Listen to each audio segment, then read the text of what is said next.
எல்லாரும் கேட்குறாங்க, நான் என்ன புத்தகம் வாங்குறது? புத்தகம்னு நீங்கள் எதையாவது வாங்குங்கன்னு சொல்லுவேன். எதையாவது வாங்குங்க, சும்மா உள்ளே போங்க, நிறைய பதிப்பகம் இருக்குது, உள்ளே புகுருங்க. இன்றைக்கி இருக்கிற பிள்ளைகள் இருக்காங்கல்ல, அறிவார்ந்தவர்களாக இருக்கிறாங்க, சரி எல்லாம் ஓகே. அவனுக்கு ஒன்று மிஸ் ஆகுது சார், என்ன தெரியுமா?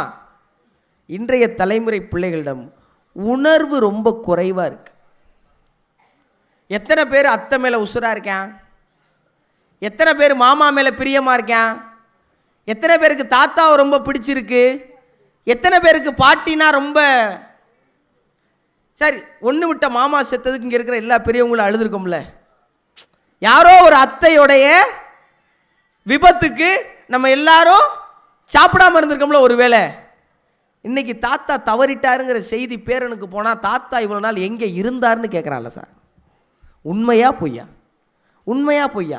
பெற்றோர்களை பிள்ளைகள் பெற்றோராக பார்க்காம ஏடிஎம் மிஷின்களாக பார்க்கிற கலாச்சாரம் வளர்ந்துருச்சா இல்லையா? வளர்ந்துருச்சா இல்லையா?